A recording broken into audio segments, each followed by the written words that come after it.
bem? Agora nós estamos na aula de Direito Administrativo. Nos últimos encontros de Direito Administrativo, nós falamos sobre princípios implícitos, princípios expressos dentro da nossa Constituição Federal. Neste momento, nós vamos iniciar as atividades falando sobre um assunto que está presente muito mesmo nas provas e com certeza deve ter questão no Senado Federal em março, especificamente no dia 11 de março. Falaremos agora sobre atos administrativos, assunto importantíssimo. Então, anote aí, hoje será a primeira aula de atos administrativos, ok? Tem muitos conceitos para atos administrativos, porém, os maiores doutrinadores, nas principais provas de concurso, existe um conceito que foi elaborado pelo nosso renomado professor Eli Lopes Meireles, que é um dos conceitos mais aceitos nas provas, que diz o seguinte, que um ato administrativo é toda manifestação unilateral de vontade da administração pública que, agindo nessa qualidade, tenha por fim imediato adquirir, resguardar, transferir, modificar, extinguir e declarar direitos, ou impor obrigações aos administrados ou a si própria, ou seja, dentro da administração. Agora, analisando esse conceito desse professor saudoso, a gente pode concluir que o ato administrativo ele possui algumas características que são bastante peculiares, presentes nele. Então eu peço que vocês anotem aí essas características, eu vou falar bem devagar, para que vocês anotarem. O ato administrativo, primeiro, ele é uma manifestação unilateral de vontade da administração pública. Manifestação unilateral da vontade da administração pública. O que isso significa?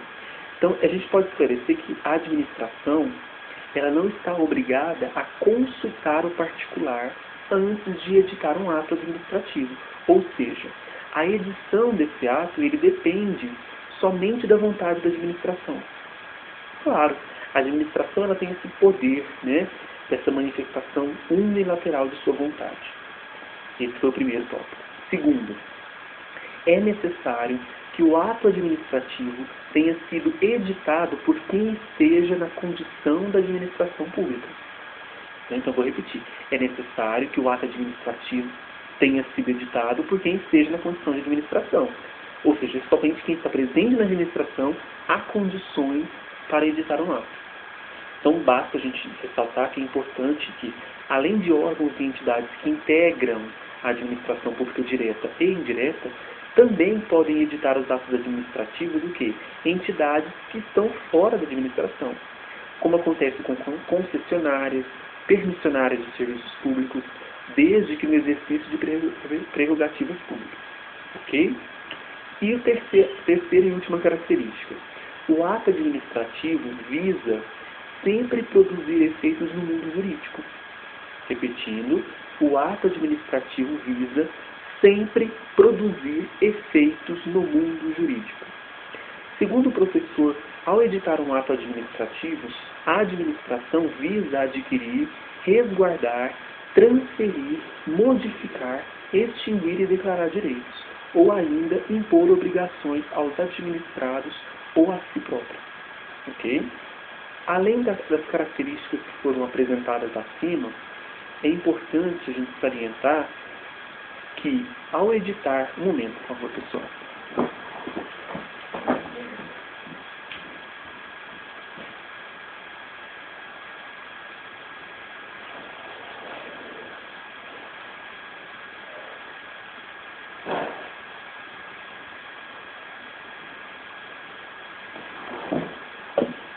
Dando continuidade.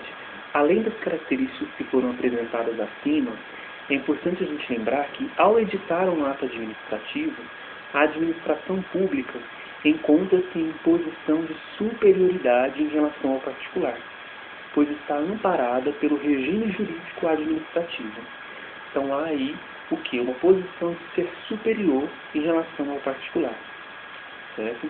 Vamos agora falar sobre os elementos, ou também chamados de requisitos do ato administrativo. Os elementos ou requisitos do ato administrativo nada mais são que componentes necessários para que o ato seja considerado inicialmente válido, ou seja, que seja editado em conformidade com a lei. Então, tais elementos, tais requisitos, é o que dá validade para o ato administrativo. Não existe uma unanimidade doutrinária sobre a quantidade e as características de cada requisito ou elemento do ato administrativo. Portanto, nós temos um objetivo a ser aprovado no concurso, não é? Então, nós temos que adotar aí o posicionamento do professor Eli Lopes Meirelles, onde ele compreende que existem aí 5 elementos dos atos. Quais são esses elementos? Nós temos a competência, a finalidade, a forma, o motivo e o objeto. Então, para o professor Eli Lopes Meirelles, esses 5 elementos dos atos administrativos são competência, finalidade, forma, motivo e objeto. Nós vamos dar início falando sobre o elemento competência. O que é competência? A gente tem que lembrar que um ato administrativo ele não vem do nada, ou seja, ele não cai do céu. É necessário que alguém o edite, né, para que possa produzir efeitos jurídicos. Quem que é essa pessoa? É o agente público, que recebe essa competência expressamente do texto constitucional, através de lei, né, que é a regra geral. Ou ainda, segundo, né, até o professor José dos Santos Carvalho Filho diz, através de normas administrativas.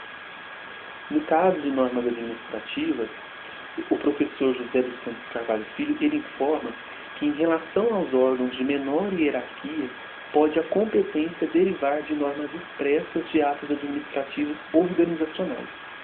Nesses casos, serão tais atos editados por órgão cuja competência decorre de lei. Em outras palavras, a competência primária do órgão provém da lei e a competência dos segmentos internos dele, de natureza secundária, pode receber definição através dos atos organizacionais.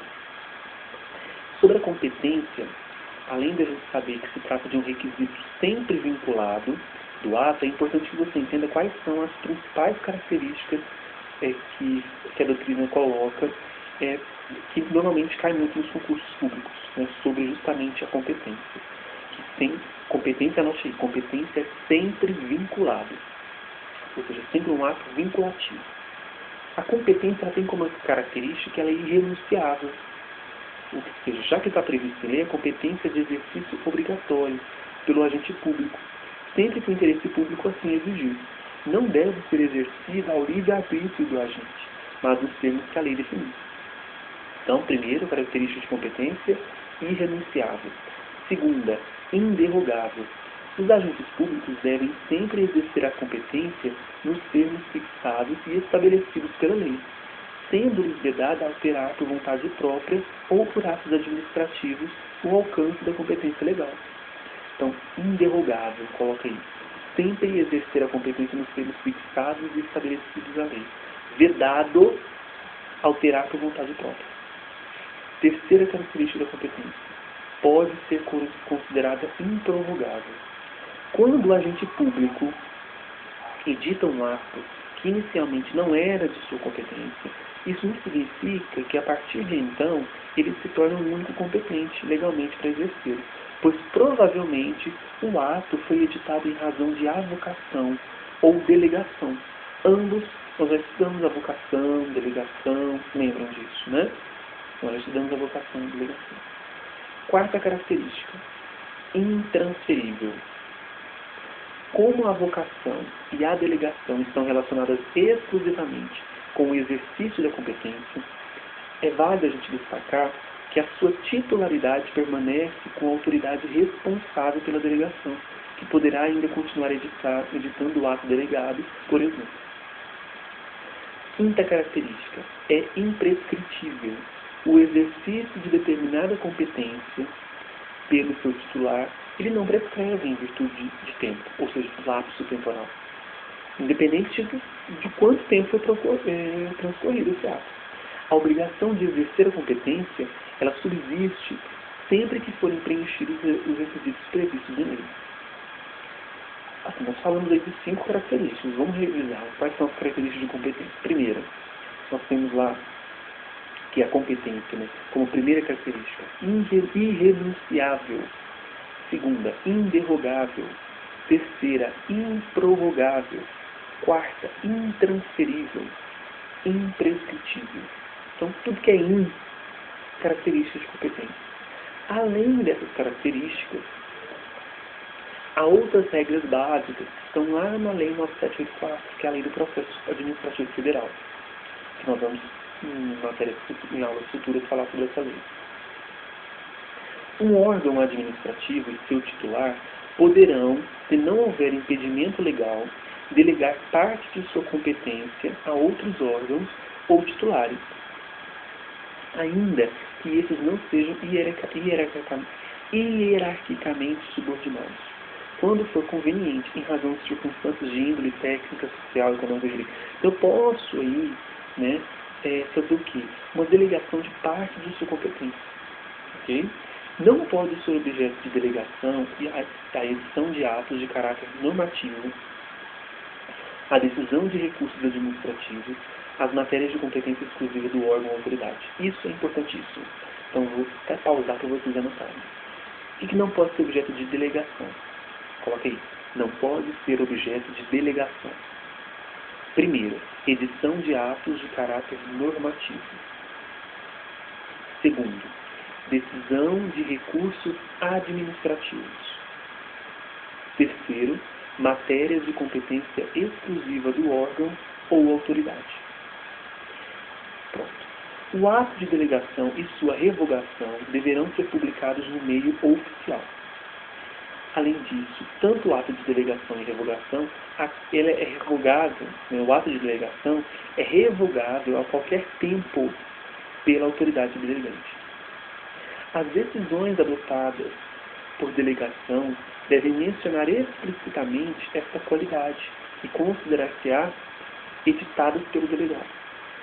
E será permitida em caráter excepcional e, claro, né, por motivos relevantes, devidamente justificados, a avocação temporária de competência atribuída a órgão hierarquicamente inferior. Isso é difícil falar hierarquicamente, né, inferior.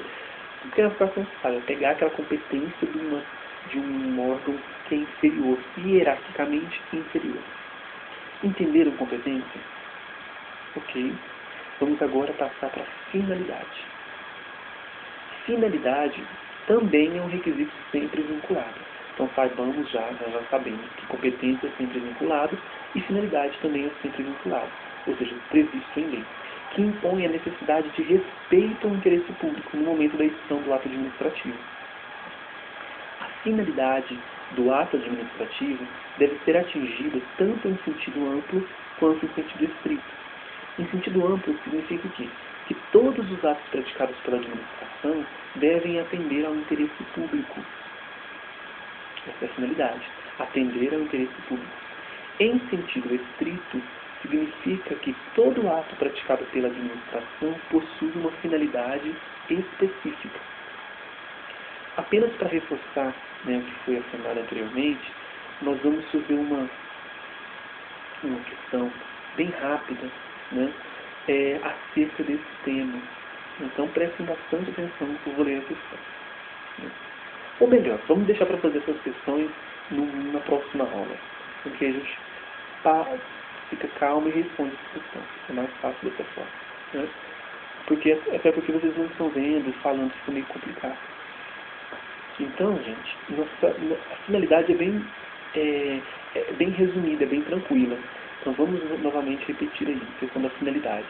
A finalidade ela tem dois campos, né? Dois lados. Em sentido amplo e em sentido estrito.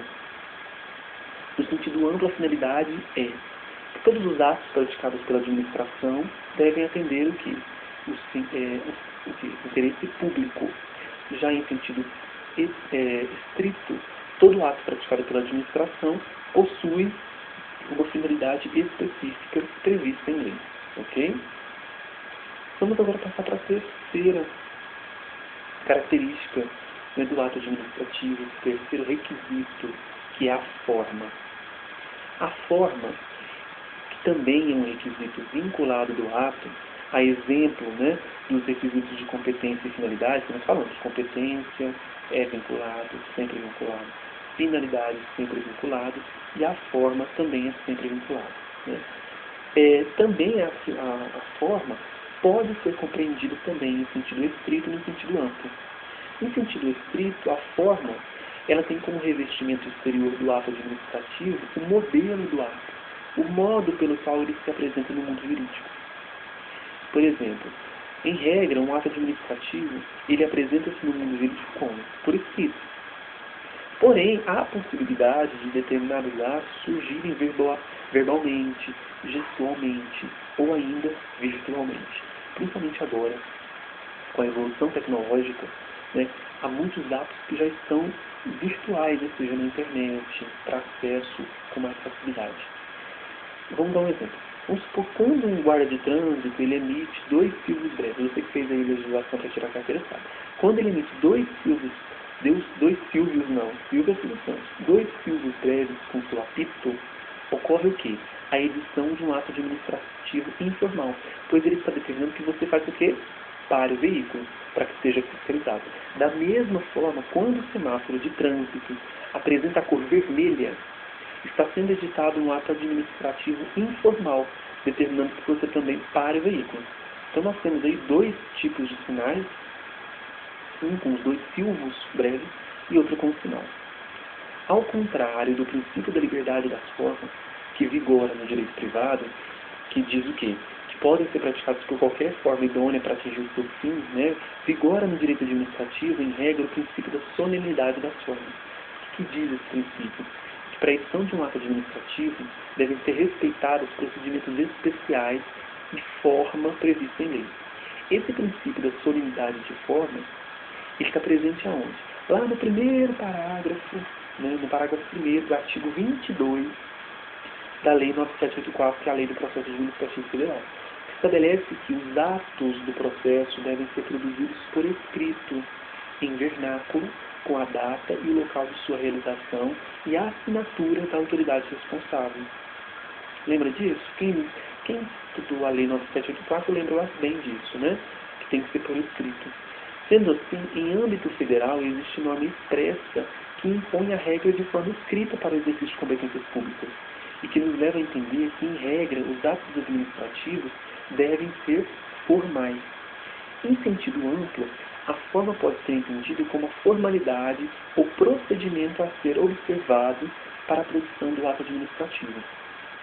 Em outras palavras, entenda que, por exemplo, que a lei pode determinar expressamente outras existências formais que não fazem parte do próprio ato administrativo, mas que lhe são anteriores ou posteriores, exigência de várias publicações do mesmo ato em diário oficial. Okay? Ao contrário de que ocorre em relação ao princípio da solenidade das formas, que impõe a necessidade da vontade administrativa de exteriorizar por escrito em relação à formalidade ou procedimento, somente será exigida uma dada formalidade se a lei expressamente determinar. Inexistindo lei impondo uma exigência formal além da exteriorização escrita, não há que se requerer também qualquer procedimento complementar. Lá no artigo 22 da Lei 9784, que declara, né, que os atos do processo administrativo não dependem de forma determinada, senão quando a lei expressamente exigir. Então, em um sentido bem amplo. Então, que os dados do processo administrativo não dependem de forma determinada. Agora, se a lei exigir, aí é outra história, são outros 500. Vamos passar agora para o motivo, que é o 4º requisito. Não tem? Motivo. Motivo lembra de causa, ou seja, pressuposto de fato e de direito, que serve de fundamento para a edição do ato administrativo.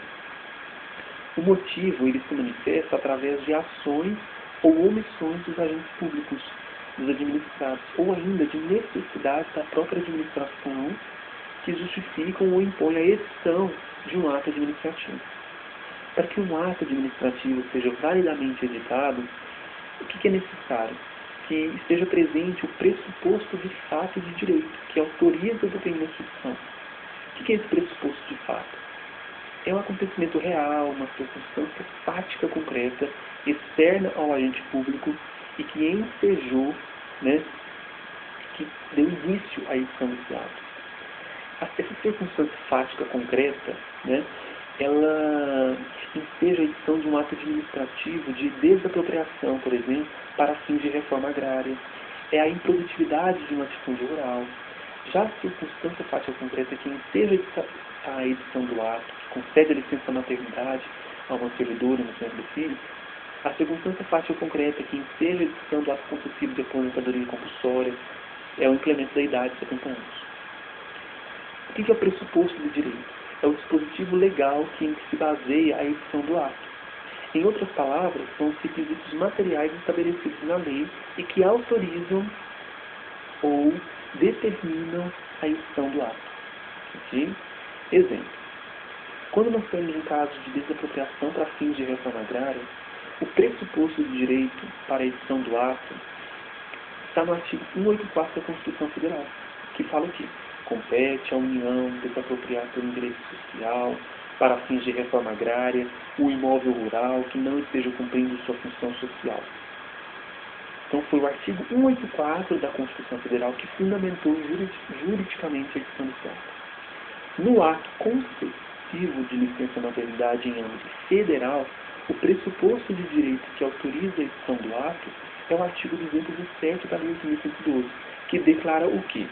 Será concedida licença à servidora gestante por 120 dias consecutivos, sem prejuízo da remuneração. Então foi esse artigo 207 da 8.112 que ensejou essa concessão de licença. Já no ato concessivo de aposentadoria compulsória, ou seja, aquelas 70 anos, o pressuposto de direito no âmbito federal é qual? É o artigo 186 da Lei 8.112, que diz esse artigo: o servidor será aposentado compulsoriamente aos 70 anos de idade, com proventos proporcionais ao tempo de serviço. Ok? Vamos agora encerrar esses requisitos com o motivo e a motivação. O que é motivo e motivação? É necessário que você tenha muita atenção a responder as questões de prova para não confundir motivo e motivação. Tem significados diferentes. O motivo, a gente acabou de expor, ele pode ser entendido como pressuposto de fato de direito. Já a motivação nada mais que a exposição dos motivos, por escrito. O motivo é o pressuposto de fato. A motivação é o que? A apresentação desses motivos. Por exemplo, na concessão de licença servidora gestante por 120 dias consecutivos, sabemos que o nascimento do filho corresponderá ao pressuposto de fato e que o artigo 186 é o pressuposto de direito. Porém, a motivação somente passa a existir a partir do momento que o agente público, ou seja, somente a partir do momento que o agente público do setor de recursos humanos declarar expressamente por escrito o pressuposto de fato de direito. Então, há uma diferença entre motivo e motivação. Na próxima aula, dando continuidade aos atos administrativos, nós falaremos sobre a teoria dos motivos determinantes, né? Falaremos também sobre o objeto, que é uma outra característica, né? E vamos falar sobre os atributos do ato administrativo, que também é extremamente importante. Ok? Até breve, pessoal. Tchau, tchau.